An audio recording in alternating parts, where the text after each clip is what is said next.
September 10th, 2023, Las Vegas, Nevada. A casino goes dark. Hotel check-ins freeze. Slot machines stop responding. Employees are locked out of internal systems. Customers wait while staff improvise with pen and paper. Within hours, executives realize this is not a technical outage. It is an intrusion, and it didn't start with malware or a zero-day exploit. It started with a message that looked ordinary. This is the modern face of cybercrime, not loud, not technical in the way people imagine, just convincing enough to be trusted. At the center of this shift is a tool that changed how phishing works. A kit sold as a subscription, no coding required, no deep expertise, just access. It's known as Spider-Man, and it represents a turning point in how digital theft scales. The promise is simple. A teenager with no coding background can clone the login page of a global bank in seconds. Not approximately, perfectly. The design, the language, the timing, all identical. And because it operates in real time, it can intercept credentials and session tokens even when two-factor authentication is enabled. This is not a story about clever code. It's a story about illusion. For years, two-factor authentication was treated as the finish line. Add a second step, and accounts are safe. But attackers learned to move upstream. Instead of breaking encryption, they began impersonating trust. They didn't attack systems. They waited for people to unlock them. That shift created an ecosystem. Phishing as a service. Spider-Man is part of that ecosystem. It's not a single hacker's tool. It's a product. A monthly subscription reportedly priced around $350, marketed inside criminal communities as a turnkey solution, hosting, templates, updates, and support included. The user doesn't need to know how the attack works. They just need to deploy it. Investigators later estimated that hundreds of criminals were using variations of the kit simultaneously. The scale matters. When access is easy, volume replaces skill, and volume changes outcomes. The technique behind Spider-Man is often described as adversary in the middle. The phrase sounds technical, but the idea is straightforward. Instead of tricking someone into giving up a password and leaving it there, the attacker places themselves between the victim and the real website. Everything the victim sees looks legitimate. Every click behaves as expected. The only difference is that the attacker is watching the exchange in real time. When the user enters a password, it's forwarded instantly. When the user approves a one-time code, it's relayed immediately. When the session is authenticated, the attacker captures the session token that proves identity. At that point, the second factor has already done its job, just not for the person it was meant to protect. This is why traditional phishing defenses struggled. The attack didn't break authentication, it used it. The consequences became visible in a series of high-profile incidents that forced the industry to pay attention. One of the most dramatic involved major U.S. casino operators, including MGM Resorts International and Caesars Entertainment. Investigators linked the intrusions to a loose collective, often referred to as Scattered Spider, a group known for social engineering rather than technical exploits. The pattern was consistent. Initial access through convincing messages, credential interception in real time, rapid lateral movement once inside. The financial impact was immediate and severe. Systems shut down, ransoms demanded, losses estimated in the tens of millions. What shocked defenders was not just the damage, it was how little traditional hacking was involved. In another case, the same model appeared in a very different context. In Brazil, a bank robbery resulted in losses reported around $140 million. The entry point was not a breach of core banking software. It was access, credentials, trust. The operation allegedly involved a small bribe to obtain an initial foothold, after which phishing infrastructure did the rest. Different countries, different industries, same logic. This is why Spider-Man matters. Not because it is unique, but because it represents maturity. Cybercrime has reached a point where specialization mirrors legitimate software markets. One group builds tools, another distributes them, others execute campaigns. Each role is modular. Each can be replaced. The teenager's detail matters because it reframes risk. When capability is packaged, experience stops being a barrier. A user doesn't need to understand cryptography or networking. They need to understand people. And people, unlike systems, are predictable. Banks and enterprises learned this the hard way. Perfect clones of login portals fooled even cautious users. Messages arrived at moments that felt plausible. Security training designed for older threats lagged behind this new precision. For institutions like Deutsche Bank, the implication was existential. If a login page can be cloned in seconds, and authentication can be relayed in real time, what does secure actually mean? The answer began to shift toward a technology that removes the illusion entirely. Passkeys. Instead of shared secrets, passkeys bind authentication to a device and cryptographic proof that cannot be replayed through a middleman. There is nothing to intercept, nothing to forward. The attack surface collapses, but adoption takes time, and attackers move faster than policy. Spider-Man didn't create phishing. It industrialized it. It turned persuasion into infrastructure and sold it at scale. And once that happened, the question stopped being whether an attack could work. The question became how often it would.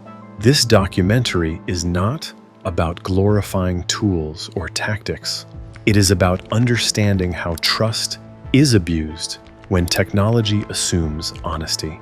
The lesson is uncomfortable. Security fails, not because systems are weak, but because they are designed to believe. And belief, once exploited, becomes the most powerful vulnerability of all. What followed the first intrusions was not confusion about what had happened, but disbelief that it had been allowed to happen so easily. Security teams reviewing logs saw no brute force attempts, no malware detonations, no sophisticated exploits firing alarms. Instead, they saw legitimate logins, approved authentication flows, sessions that looked clean because technically they were. This was the core danger of the new model. The systems had not been broken, they had been convinced. Groups associated with these attacks, often labeled collectively as scattered spider, did not rely on deep technical exploits.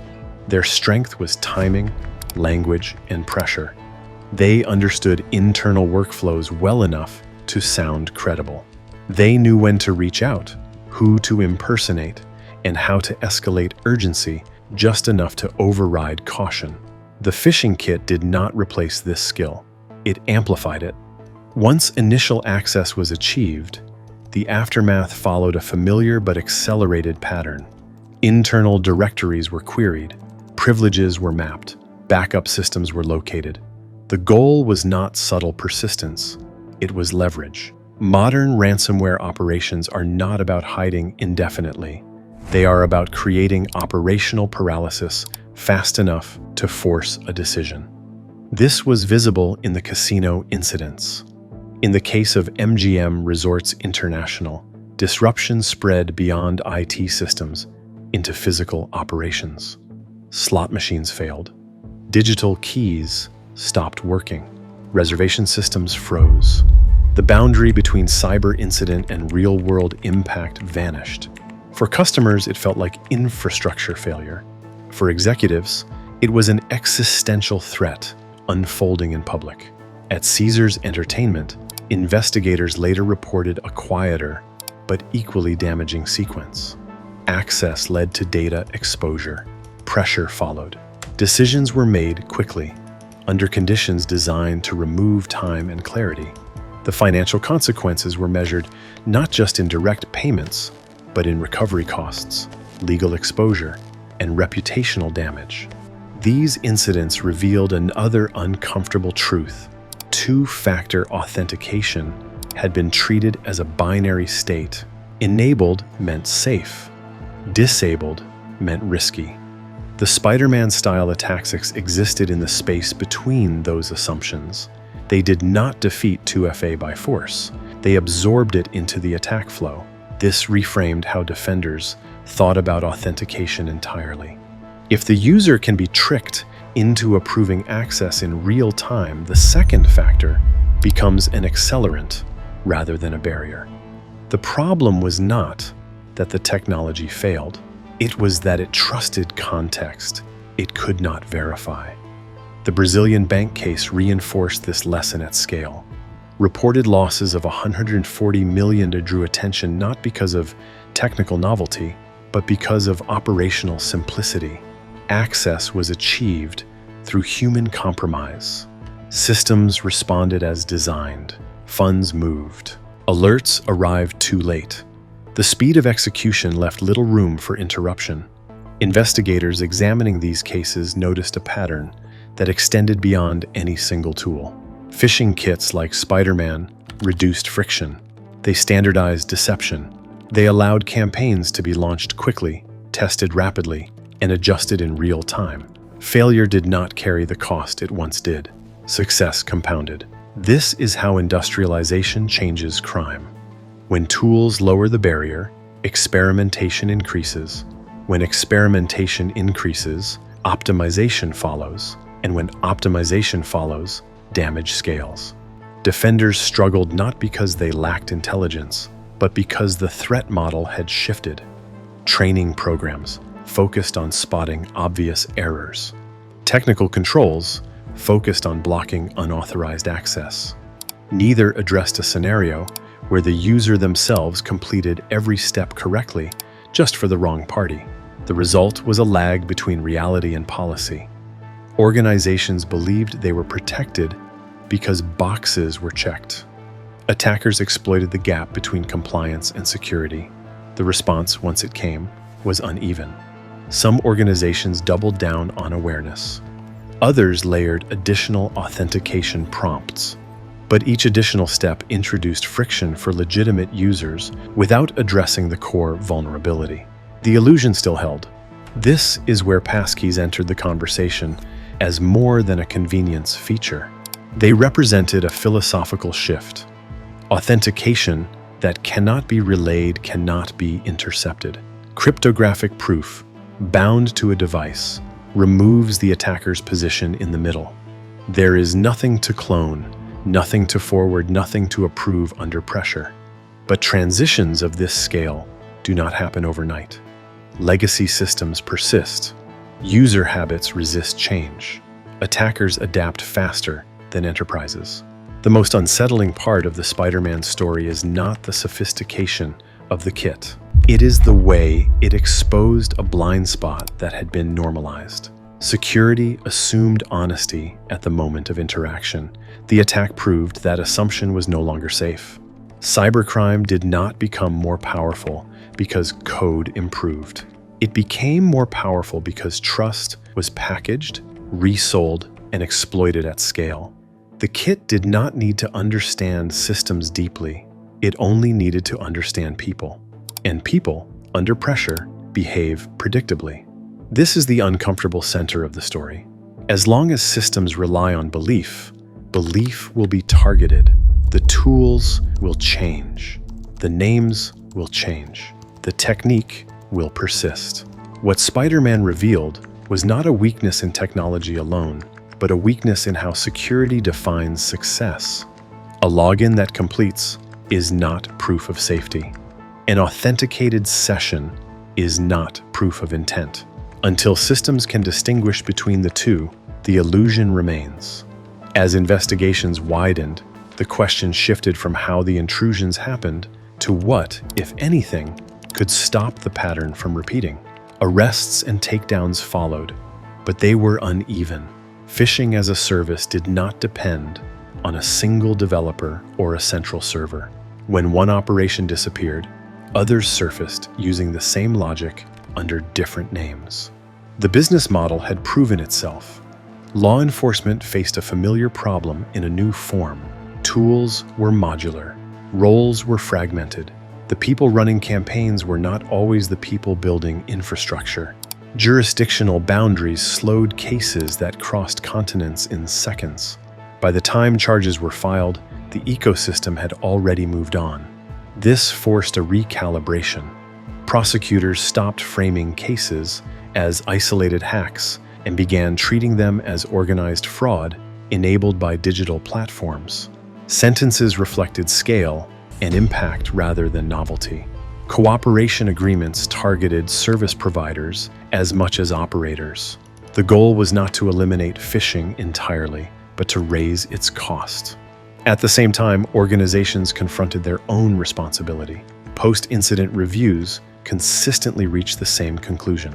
Controls existed, policies existed, training existed. What failed was the assumption that authentication equaled authorization. A successful login had been treated as a trustworthy event. The attacks proved it was merely a completed ritual. That realization changed internal conversations. Security teams began focusing less on adding steps and more on removing exploitable moments. Instead of asking users to decide under pressure, systems began to verify context cryptographically. Instead of relying on secrets that could be replayed, they moved toward proofs that could not be transferred.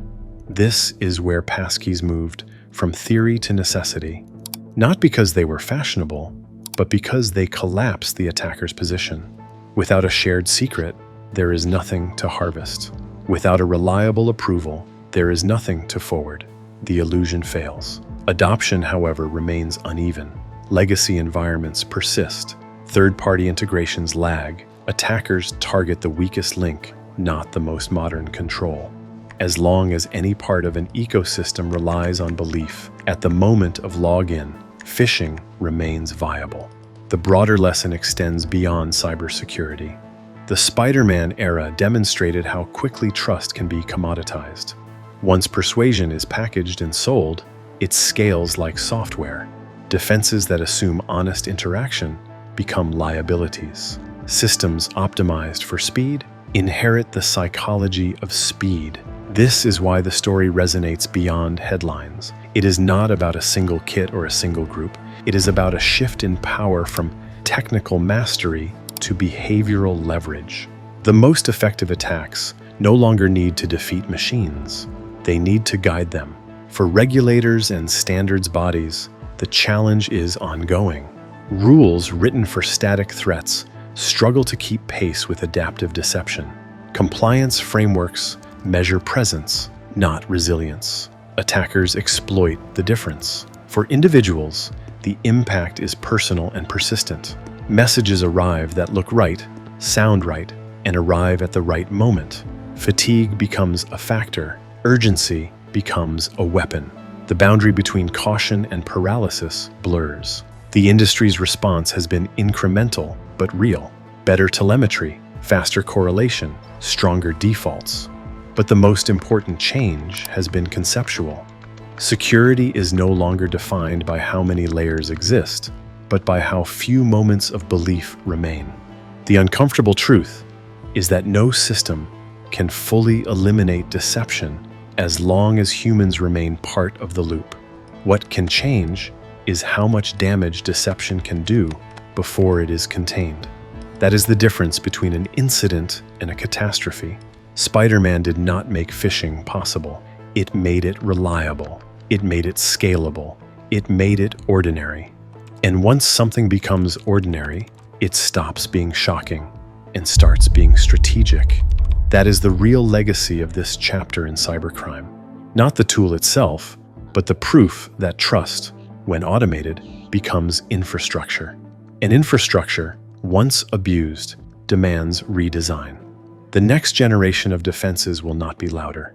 They will be quieter. Fewer prompts, fewer decisions, fewer opportunities for illusion to pass as reality. Until then, the lesson stands. If a system can be convinced, it can be used. If belief completes the process, belief becomes the target. And in a world built on speed, the most dangerous attacks are the ones that look exactly like everything is working.